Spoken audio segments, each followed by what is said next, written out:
हाँ दोस्तों, एक बार फिर से आप सभी लोगों का आपके अपने YouTube channel physics with concept पर दिल खोल करके हार्दिक स्वागत और अभिनंदन है। तो दोस्तों, आज की क्लास में हम सभी लोग फिगर पर आधारित न्यूमेरिकल को देखने वाले हैं जो कि प्रत्यावर्ती धारा से संबंधित है। अब चाहे फिगर वाले हों, चाहे आपको वैसे क्वेश्चंस दिए रहे, वो सब चीज़ें वही रहती है। बस केवल हम लोग फिगर को देखने के बाद डरने लगते हैं, ठीक ना। फिगर को देखने के बाद हम लोग क्या करने लगते हैं, डरने लगते हैं। तो भाई यहाँ पे डरना क्या है, मना है। तो आप देख रहे हैं हमने ये 3 क्वेश्चंस आपके सामने लिखे हुए हैं और यहाँ पे तीनों क्वेश्चंस लगभग एकदम सेम है, ठीक ना। तीनों क्वेश्चन क्या लगभग सेम है। देखो, वो भी एल आर परिपथ है, ये भी एल आर परिपथ है, ये भी एल आर परिपथ है। मैं भी तीनों क्वेश्चन लगभग एक जैसा ही ले लिया हूँ, ठीक ना। तो यहाँ पे थोड़ा सा केवल कैलकुलेशन में आगे पीछे होने वाला है, बाकी फिगर से एक ही है। तो इसको लगाने के बाद हम लोग और क्वेश्चंस, ठीक है, और क्वेश्चंस बना लेंगे ताकि इस वाले वीडियो में कम से कम 5 क्वेश्चन तो अटेम्प्ट करते ही हैं ना। जैसे अगली वाली क्लास में हमने 5 क्वेश्चंस लगाया था, मजा आया था ना। तो ऐसे इसमें भी हम लोग कम से कम 5 क्वेश्चन से शानदार तरीके से लगाने वाले हैं। आते भाई हम लोग पहले क्वेश्चन की न्यूमेरिकल की खोपड़ी में और छेद करते हैं। देखो कैसे भाई, ये हमारा आर दिया हुआ है, यल दिया हुआ है, प्रत्यावर्ती वोल्टेज दिया हुआ है, वोल्टेज का समीकरण दिया हुआ है V बराबर 10 साइन 100 t। हमसे पूछ क्या रहा है कि यल का प्रतिरोध क्या है। जो यल है, यल का प्रतिरोध क्या है, नहीं यार, यल का प्रतिरोध तो हमें दिया हुआ है 0.1 है, नहीं यल, ये तो प्रेरकत्व दिया ना। यल का प्रतिरोध मतलब एक्सएल पूछ रहा है हमसे, क्या पूछ रहा है, सही है, यल का प्रतिरोध बोले तो एक्सएल हमसे पूछ रहा है। अब देखो हम लोग कैसे लगाते हैं भाई। तो एक्सएल लगाने से पहले हम लोग ये जो है समीकरण दिया हुआ है, इसको हम लोग क्या करते हैं, इसकी तुलना कर देते हैं ना। तो पहले भाई हम लोग एक लाइन लिखते हैं कि V बराबर जो हम लिखे हैं 10 साइन 100 t, 10 साइन 100 t का V बराबर V0, नीचे लिख दूँ क्या, V बराबर V0 साइन ओमेगा t से का करने पर, तुलना करने पर, का से तुलना करने पर। अब हम जब इसे तुलना कर देंगे ना, जब हम तुलना कर देंगे तो हमको क्या मिलेगा, हमको मिलेगा यहाँ से ओमेगा बराबर 100 मिलेगा कि नहीं भाई, एकदम मिलेगा। ओमेगा बराबर हमको क्या मिल गया, 100 मिल गया। हमको क्या चाहिए, यल का प्रतिरोध, और यल के प्रतिरोध को लिखते हैं एक्सएल से, सी के प्रतिरोध को लिखते हैं एक्ससी से, यल आर के प्रतिरोध को जेड से। अब दो वाला रहेगा, सबका जेड होता है। बस यल परिपथ का एक्सएल से, सी परिपथ का एक्ससी से। हमें यल परिपथ है, सॉरी यल है ना, केवल यल का पूछ रहा है, यल का प्रतिरोध एक्सएल, हमसे एक्सएल पूछ रहा है। एक्सएल बराबर हम लोग क्या जानते हैं, ओमेगा यल। ओमेगा का मान पता है, गजब, कितना पता है, 100। एल का मान कितना दिया हुआ, 0.1। लो भाई एक्सएल आ गया, एक्सएल आ गया 10 ओम। कितना आसान क्वेश्चन है ना। एक्सएल कितना आ गया, 10 ओम आ गया, सिंपल एकदम मज़ेदार क्वेश्चन है। आगे पूछ रहा है संपूर्ण परिपथ की प्रतिबाधा। संपूर्ण परिपथ, ये मतलब ये पूरा परिपथ है, इस पूरे परिपथ की प्रतिबाधा पूछा है। इसमें केवल यल का प्रतिबाधा पूछा हुआ है। अब यल का प्रतिबाधा नहीं कहते, यल का प्रतिरोध कहते हैं, या तो फिर उसे हम लोग प्रेरण प्रतिघात कहते हैं। लेकिन संपूर्ण परिपथ में यल आर आ जा रहा है, उसे हम लोग क्या कहेंगे, प्रतिबाधा कहेंगे। अब प्रतिबाधा का सूत्र आपको रट्टा मारने की कोई जरूरत तो है नहीं। देखो भाई कैसे, प्रतिबाधा जेड बराबर करड़ी में यल आर है, तो यल की जगह पे हम लोग लिखते हैं यक्स यल का स्क्वायर प्लस आर जगह पे आर का स्क्वायर। जेड बराबर करड़ी में यक्स यल की जगह पे कितना हो जाएगा, 10 का स्क्वायर, आर की जगह पे कितना, 10 का स्क्वायर। 10 का स्क्वायर कितनी बार है भाई, 2 बार है। 10 का स्क्वायर कितनी बार है, 2 बार है। तो हम लोग लिख सकते हैं 2 गुणे 10 का स्क्वायर। 10 का स्क्वायर 10 मतलब 2 बार है, बाहर आ जाएगा 10 करड़ी में 2, 10 करड़ी में 2, ये 2 है भाई, 10 करड़ी में 2, ये आंसर हो गया। और क्या पूछ रहा है हमसे, परिपथ में धारा का शिखर मान, धारा का शिखर मान पूछ रहा है। अगर हमसे यहाँ पे वोल्टेज का शिखर मान पूछता ना, तो भैया ये आंसर हो जाता, यही 10 हमारा आंसर हो जाता। कब, जब हमसे पूछता कि परिपथ में वोल्टेज का शिखर मान। लेकिन क्वेश्चन वाला थोड़ा सा आगे है, वह क्या पूछ रहा है हमसे कि धारा का शिखर मान क्या होगा, मतलब हमसे I0 पूछ रहा है। क्या पूछ रहा है, I0। तो हम लोग जानते हैं कि I0 बराबर, I बराबर क्या होता है, V बटा R। तो V बटा R जगह पे क्या हो जाएगा, Z हो जाएगा। और V का मान हुआ हमको पता है ना 10, V का मान क्या पता ही है ना, V0 हो जाएगा 10। तो I0 बराबर, देखो I0 है तो I0 बराबर V0 बटा Z। तो V0 का मान 10 और Z की जगह पे 10 करड़ी में 2, 10 10 से कट गया, नीचे करड़ी 2 हटाना है, ऊपर नीचे करड़ी में 2 से गुणा कर दो, तो I0 बराबर हो जाएगा हमारा करड़ी में 2/2। ये हमारा आंसर हो गया भाई, करड़ी में 2/2। अब क्या करड़ी में 2 का मान 1.414 रख करके 2 से भाग दो, वो भी आंसर सही है, ये भी हमारा इतना एम्पियर, ये भी सही है। ठीक, और हमसे क्या पूछ रहा है, और हमसे पूछ रहा है कलांतर। क्या पूछ रहा है, कलांतर। कलांतर बोले तो फाई कौन सा परिपथ है, यल आर परिपथ है। यल आर परिपथ में tan फाई बराबर, देखो यल आर परिपथ है तो यल वाला ऊपर रहता है तो ऊपर लिख दो यक्स, यल वाला यक्स यल, आर इधर है तो आर हो जाएगा। tan फाई बराबर ऐसे याद किया करो ना भाई, यक्स यल का मानवा हमने निकाला हुआ है 10, आर जगह पे कितना मान है, आर जगह पे 10, 10 10 कट गया तो कितना मिल गया, tan फाई बराबर 1। अब tan में कितने का मान 1 होता है, अब tan का भाई आपको याद होना चाहिए, tan 0 अंश का मान 0, 30 अंश का मान 1/करड़ी में 3, 45 अंश का मान 1, 60 अंश का मान करड़ी में 3, 90 अंश का मान इनफाइनाइट, ये आपको याद होना चाहिए। तो tan फाई की जगह पे क्या हो जाएगा, tan फाई एक जगह पे 45 अंश, क्यों, क्योंकि tan 45 अंश का मान 1 होता है। tan कैंसिल, फाई बराबर आ गया आपका 45 अंश, फाई बराबर क्या आ गया 45 अंश। देखो तो ये रहा आपका फिगर वाला क्वेश्चन। तो आपको आइडिया लग गया होगा कि फिगर वाले जो क्वेश्चंस हैं वो तो पहले बहुत आसान है, ये माइंड से आपने हटाना है कि टफ होते हैं। टफ चीज़ आपने दिमाग से हटाना है कि टफ नहीं होते हैं, आसान होते हैं। बस हमारे दिमाग में केवल ये रहता है कि नहीं भाई जो हमारे फिगर वाले क्वेश्चंस होते हैं वो तो टफ होते हैं, बस ये दिमाग केवल सेट है, बाकी आसान क्या है, बहुत है। तो ये पहला क्वेश्चन हो गया। अब हम लोग देखते हैं अपना फिगर वाला दूसरा क्वेश्चन। मैं साइड हो गया हूँ, आप सभी लोग भाई मुस्कुरा के नोट कर लो, अगर समझ में आया हो तो, नहीं समझ में आया हो गुस्सा के नोट कर लेना, ठीक है। चलो ये देखो हो गया, मैं इसको नोट मिटाता हूँ। अब हम लोग लगाते हैं अपना दूसरा क्वेश्चन। दूसरा क्वेश्चन भी इसी की तरह है, लेकिन फिर भी मैं इसको लगाऊंगा ताकि आपको जो है थोड़ा सा एक्सपीरियंस बढ़े, ठीक ना। और आप इस टाइप के जितने भी फिगर वाले, चाहे आपके न्यूमेरिकल हो चाहे आपके एग्जाम्पल हो, कोई भी सवाल है फिगर वाला आप उसको लगाइए, ठीक है। आपसे यहाँ पे यल दिया हुआ है, आर दिया हुआ है, वी का समीकरण दिया हुआ है। जब जो समीकरण दिया हुआ है, समीकरण हमको क्या दिया है, v बराबर 400 साइन 300t का किससे तुलना कर दें, वोल्टेज का समीकरण। वोल्टेज का मानक समीकरण क्या होता है, v बराबर v0 sine omega T, v बराबर v0 साइन ओमेगा टी से क्या करने पर, तुलना करने पर तुलना करने पर। अब इससे हम लोग क्या कर दिए, तुलना। जब तुलना कर देंगे तो हमको यहाँ पे ओमेगा बराबर क्या मिल जाएगा, ओमेगा बराबर मिल जाएगा हमको यहाँ पे 300, ओमेगा का मात्रक रेडियन पर सेकेंड, ठीक है। मैं 300 लिख दिया। तो हमें क्या पूछ रहे हैं, धारा का अधिकतम मान। धारा का अधिकतम मान बोले तो I0, धारा का अधिकतम मान क्या होता है, I0, ठीक ना। अब I0 निकालने के लिए आपको फार्मूला हो जाएगा V0/Z। अच्छा, तुलना करने पर ओमेगा बराबर 300 और V0 बराबर हम लोग लिख सकते हैं 400 वोल्ट। 400 वोल्ट हमको क्या निकालना है, पहला हमको निकालना है धारा का अधिकतम मान। धारा का अधिकतम मान बोले तो I0 हमको निकालना है। I0 बराबर होता है V0/Z। पहले हम लोग क्या करें, Z का मान निकाल लें। Z का जब मान निकल जाएगा, Z से V में भाग देंगे, वही हमारा क्या कहलाएगा, I0 कहलाएगा। तो पहले हमारा काम बनता है Z को निकालना। अब Z निकालते हैं, कौन सा परिपथ है, यल आर परिपथ है। यल आर परिपथ का फार्मूला क्या हो जाता है, XL square plus R square.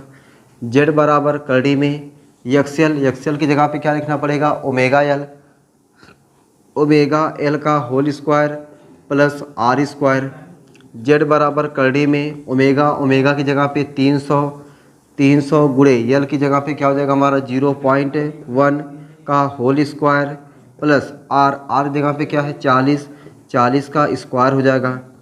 Z बराबर करड़ी में 300 का 0.1 में गुणा हो जाएगा 30 का स्क्वायर हो जाएगा 900 प्लस 40 का स्क्वायर हो जाएगा 4 चौके 1600 16 9 25 2500 का वर्गमूल 2500 का वर्गमूल 500, सही भाई, नहीं 25 का वर्गमूल 50 ना, 2500 एक बार लिख दे क्या, लो भाई एक बार लिख दे रहा हूँ।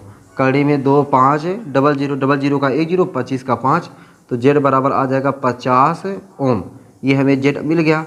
अब जब Z मिल गया है तो हम क्या निकाल सकते हैं, हम I0 निकाल सकते हैं। तो आई जीरो बराबर क्या हो जाएगा, आई जीरो बराबर वी जीरो बटा जेड। आई जीरो बराबर हमारा हो जाएगा वी जीरो बटा जेड। तो आई जीरो बराबर वी जीरो का मान कितना है 400, जेड का मान कितना है 25 है, जेड का मान 50 है। 50 है, जीरो जीरो से कर गया 5 अठे 40, आई जीरो बराबर 5 अठे 40 8 एम्पियर। आई जीरो का मान क्या आ गया हमारा 8 एम्पियर। नहीं, धारा का अधिकतम मान कितना आया 8 एम्पियर आ गया। और क्या पूछ रहा है हमसे, धारा का वर्ग माध्य मूल मान पूछ रहा है। अब धारा का वर्ग माध्य मूल मान का सिंबल क्या होता है, IRMS होता है। क्या होता है, IRMS। IRMS हमसे पूछ रहा है, तो हमें IRMS का फॉर्मूला पता होना चाहिए। IRMS बराबर होता है I zero upon root two. क्या होता है, IRMS बराबर I zero upon root two. I zero की जगह पे हमने कितना मान निकाला हुआ है 8 रूट टू। ये देखो भाई, रूट को नीचे हटाने के लिए ऊपर नीचे रूट से गुणा कर देते हैं। जब ऊपर नीचे हम लोग रूट से गुणा कर देंगे तो जाएगा 8 कड़ी में 2 बटा 2, 2 से काट देंगे 2 चौके 8। तो IRMS बराबर हो जाएगा 4 कड़ी में 2 एम्पियर। ये हमारा आ गया दूसरे क्वेश्चन का आंसर। ये पहला क्वेश्चन हो गया, ये दूसरा क्वेश्चन। तीसरा क्वेश्चन हमसे पूछ रहा है वोल्टता व धारा के बीच कलांतर, मतलब हमसे फाई पूछ रहा है। कौन सा परिपथ है ये, यल आर परिपथ है। तो कलांतर निकालने के लिए हम लोग क्या लगा देंगे टेन फाई। हम लोग क्या लगा दें टेन फाई। कौन सा परिपथ है, यल आर। तो यल वाला ऊपर होता है तो यक्सल हो जाएगा, यक्सल बटा आर। टेन फाई बराबर, ये हमारा तीसरा वाला है भाई, तीसरा टेन फाई बराबर यक्सल। यक्सल का मान निकाले है ना, यक्सल देख लो भाई यहाँ पे यक्सल बराबर ओमेगा यल। तो यक्सल स्क्वायर, ये यक्सल स्क्वायर का मान ना, तो अगर ये यक्सल स्क्वायर का मान है 900, इसका मतलब है कि यक्सल आया होगा 30। ठीक है, यक्सल जगह हम लोग क्या लिख सकते हैं 30 बटा यहाँ पे क्या लिख दें हम लोग 40 लिख दें। जीरो जीरो से कट गया तो टेन फाई बराबर हमें क्या मिल गया 3 बटा 4। 3 बटा 4 का मतलब है कि 4 से 3 में भाग देना। 4 सते 28, 0.4 सते 28 ना, 0.775, 28 2 30, 4 5 20, सही है। तो टेन फाई बराबर हमारा हो जाएगा, इसको हम लिख सकते हैं 0.75। तो फाई बराबर क्या हो जाएगा, टेन उधर जाएगा। जब टेन उधर जाएगा हो जाएगा टेन इनवर्स। क्या हो जाएगा टेन इनवर्स, टेन इनवर्स 0.75।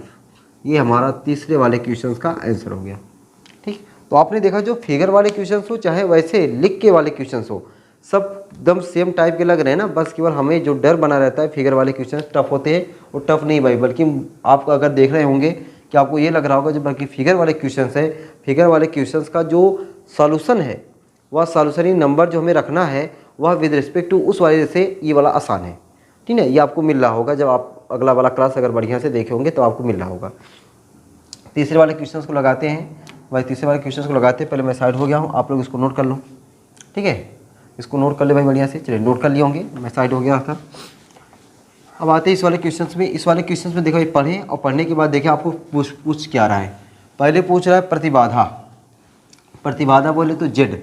यहाँ पे जेड क्यों लिखेंगे, क्योंकि यहाँ पे यल आर परिपथ है, मतलब जहाँ पे 2 वाला रहेगा वहाँ पे हम लोग क्या लिखेंगे जेड लिखेंगे। जहाँ पे 1 रहता, अगर 1 में यक्सल रहेगा यल परिपथ रहेगा तो एक्सल लिखेंगे, सी परिपथ रहेगा तो एक्स सी लिखेंगे।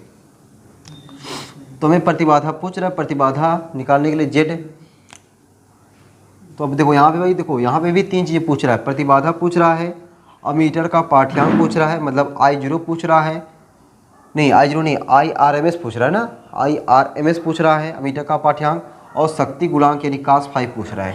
ये 3 चीज़ें पूछ रहा है। तो मैं पहले लिख दे रहा हूँ प्रतिबाधा। प्रतिबाधा जो हमसे पूछ रहा है, प्रतिबाधा जेड बराबर क्या। तो प्रतिबाधा निकालने के लिए जेड बराबर फार्मूला में पता होना चाहिए। जेड बराबर कड़ी में XL square plus R square, यही ना। जेड बराबर कड़ी में XL square plus R square. Z बराबर कड़ी में एक्सएल का मान तुमको दिया नहीं है, ओमेगा यल लिखते हैं। ओमेगा यल का whole square plus R square. Omega का मान दिया है, यस दिया है। ये देखो जब इसकी तुलना हम लोग करेंगे v बराबर V0 साइन ओमेगा टी से, तो हमको ओमेगा का मान क्या मिलेगा 300 मिल जाएगा। ओमेगा का मान 300 और V0 का मान क्या हो जाएगा 200 हो जाएगा। तो मैं यहाँ पे लिख दे रहा हूँ, ठीक ना, बगल में लिख दे रहा हूँ भाई कि ओमेगा बराबर हमें क्या मिल जाएगा, ओमेगा बराबर हमको मिल जाएगा 300 और V0 मिल जाएगा हमको 200, ठीक ना। V0 हमको क्या मिल गया, 200 मिल गया। ये हमने तुलना किया नहीं, तो Z बराबर हो जाएगा करड़ी में ओमेगा की जगह पर हमारा हो जाएगा 300 और यल की जगह पे 0.1, अगले वाले क्वेश्चन की तरह ही है एकदम। R की जगह पे 40 का स्क्वायर, समझो अगला वाला क्वेश्चन जो हमने Z निकाला हुआ था ना, समझो वही क्वेश्चन है ही है। Z बराबर करड़ी में ये हो जाएगा 30 का स्क्वायर 900, ये 40 का स्क्वायर 1600, 16 9 2500, 2500 का वर्गमूल क्या हो जाएगा 50 ओम। ये हमारा क्या आ गया, प्रतिबाधा आ गया। और क्या पूछ रहा, मीटर का पाठ्यांक। ये भाई आपको याद करना पड़ेगा, मीटर का पाठ्यांक IRMS होता है। क्या होता है, IRMS। अमीटर का पाठ्यांक, अमीटर का पाठ्यांक, अमीटर का पाठ्यांक बोले तो IRMS हमसे पूछ रहा है। तो हम लोग फार्मूला पढ़ें कि IRMS बराबर होता है I0/√2। क्या हमें I0 का मान पता है, तो आप कहोगे नहीं I0 का मान नहीं पता है, तो हम लोग पहले क्या करेंगे, I0 का मान निकाल लेते हैं ना। तो I0 बराबर क्या हो जाएगा, I0 बराबर हो जाएगा V0/Z। I0 बराबर क्या हो जाएगा, V0/Z। V0 का मान हमने निकाला, कितना आया 200 बटा Z की जगह पे क्या हो गया हमारा 50, इसे भाग देंगे 0 से कर जाएगा 5 चौके 20, आ जाएगा ये क्या 4 एम्पियर। ये I0 का मान मिल गया। अब हम लोग IRMS निकालते हैं। यहाँ पर क्या करते हैं हम लोग, IRMS।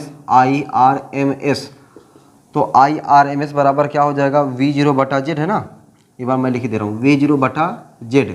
V0 की जगह पे हमारा क्या है, V0 का मान हमारा है 200। एक मिनट यार, IRMS हमको निकालना। IRMS बराबर क्या होता है, I0/√2। IRMS बराबर होता है I0/√2। I0 का मान हमने निकाला कितना, 4/2, 4 बटा करड़ी में 2। अब नीचे करड़ी हटाना है, तो ऊपर नीचे क्या कर दे, करड़ी में 2 से गुणा, 4 बटा करड़ी में 2, ऊपर नीचे करड़ी में 2 से गुणा हो जाएगा। जब करड़ी में 2 से गुणा हो जाएगा तो हमारा हो जाएगा ऊपर 4 करड़ी में 2 बटा 2, 2 से काट देंगे, 2 दूना 4। तो IRMS बराबर 2 करड़ी में 2। ये धारा है, धारा का मात्रक क्या हो जाएगा, एम्पियर हो जाएगा। ठीक, धारा का मात्रक क्या हो जाएगा, एम्पियर हो जाएगा, सिंपल। और हमसे क्या पूछ रहा है, शक्ति गुणांक पूछ रहा है। तो शक्ति गुणांक भाई cos फाई होता है। शक्ति गुणांक हमने आपको LCR परिपथ वाले में बताया हुआ था। जब LCR परिपथ हमने पढ़ा हुआ था तो वहाँ पे क्या शक्ति गुणांक क्या होता है, cos फाई। और cos फाई वाला फार्मूला होता है R/Z। अब कैसे पता चलेगा cos फाई वाला R/Z होता है, ज़रा देखो भाई। ये हमारा है, ये हमारा कौन सा परिपथ है, ये LR परिपथ है। मतलब हमारा VL इधर हो जाएगा और VR इधर हो जाएगा, इसमें कोई दिक्कत नहीं। ये परिणामी हो जाएगा हमारा V। ये जो परिणामी V होता है या VR के साथ फाई कोण अगर बना रहा है तो ये हमारा हो जाएगा इसे लंब। तो सामने की भुजा लंब, कास बराबर क्या होता है, आधार बटे कर्ण। आधार ये हो गया, कर्ण हमारा ये हो गया। तो यहाँ पे V ना लिख करके हम लोग क्या लिखते हैं, Z लिखते हैं ना। ये परिणामी क्या लिखें, यहाँ पे हम लोग Z लिखते हैं ना। कास फाई बराबर, क्योंकि प्रतिरोध के रूप में लिखा जा रहा है ना भाई, ये विभवांतर के रूप में थोड़ी लिखा। विभवांतर के रूप में लिखते तो यहाँ पे VR लिखते, तो यहाँ पे V लिखते। जब V लिखते तो हम लोग V का मान यहाँ पे जब निकालते तो हमारा यहाँ प्रतिरोध का काम Z करता है। तो कास फाई बराबर R/Z। तो R का मान हमें क्वेश्चन में दिया हुआ है 40 ओम। 40 ओम बटा Z का मान अभी हमने निकाला था 50 ओम। 0 से कट जाएगा, 0 से कट जाएगा। तो कास फाई बराबर 5 चौके 20, 0.2। तो फाई बराबर क्या हो जाएगा, कास इनवर्स 0.2। कास इनवर्स 0.2। इस तरीके से भाई ये हमने 3 क्वेश्चंस आपको फिगर वाले बता दिए। ठीक है, उम्मीद है कि आप सभी लोगों को फिगर वाले क्वेश्चन आसान लगे होंगे। ठीक ना, तो मेरी बात देख लो, वीडियो की लेंथ कितनी पहुंची है। ठीक ना, तो हिसाब से भी आगे हम लोग काम करें। चलो भाई, लगभग वीडियो की जो रेंज है वह 19-20 मिनट होने वाली है। ठीक है, तो अगले वीडियो हमने 40 मिनट का दे दिया था, तो अगली बार इस वीडियो को 20 ही मिनट रखते हैं। ठीक ना, तो अगले क्वेश्चन अगली बार जो हम लोग क्वेश्चन लगाएंगे नहीं, एक वीडियो और मिलने वाली है आपको, यानी 2, 3 या 4 वीडियो हो गई है। 5वीं जब क्लास मिलेगी आपको न्यूमेरिकल की, उसमें हम लोग एक और वीडियो आपको बनाने वाले 5वीं क्लास न्यूमेरिकल की, और उस वाले में कुछ फिगर वाले न्यूमेरिकल और कुछ ऐसे वाले न्यूमेरिकल। इस 5वीं क्लास न्यूमेरिकल को पढ़ाने के बाद हम अभी आप लोग को पढ़ाएंगे क्या, एक डायनमो बचा हुआ है और एक आपका बचा हुआ है ट्रांसफार्मर। डायनमो और ट्रांसफार्मर ये दोनों चीज़ हम लोग कंप्लीट कर लेंगे तो ये हमारा चैप्टर पूरी तरीके से खलास हो जाएगा। ठीक है, तो फिर मिलते हैं अगली क्लास में और ऐसे शानदार जानदार न्यूमेरिकल सीखेंगे। आप लोग ऐसे हंसते रहे, मुस्कुराते रहे, पढ़ाई लिखाई को शानदार जानदार तरीके से करते रहें। अगर इस टाइप के न्यूमेरिकल में किसी को कोई दिक्कत है तो भाई आप लोग कमेंट बॉक्स खुला हुआ है, कमेंट बॉक्स में मेंशन करें या फिर आप उस क्वेश्चन को भेजें, ज़रूर उस क्वेश्चन का सलूशन आपको करके दिया जाएगा। ठीक है, बस आप लोग क्वेश्चन लगाए भाई, ज़्यादा से ज़्यादा क्वेश्चन लगाइए। जितना क्वेश्चन लगाएंगे आपका मनोबल उतना ही बढ़ेगा, आपको चीज़ें उतनी ही आसान लगेंगी। अभी तो चीज़ें आसान लगेंगी, जब अपने मन से लगाओगे चीज़ें और तेज़ करोगे। ठीक है, अभी तो क्या कर रहा हूँ मैं लगा रहा हूँ, तो जब आप चीज़ें लगाओगे तो आपको लगेगा हाँ यार, अपने मन से जब लगाओगे तो आपको लगेगा हाँ चीज़ें बहुत आसान है और बहुत मज़ा आ रहा है। ऐसे ही मज़ा लेते रहे, हंसते रहे, मुस्कुराते रहे। फिर चलते हैं, सबको बाय बाय।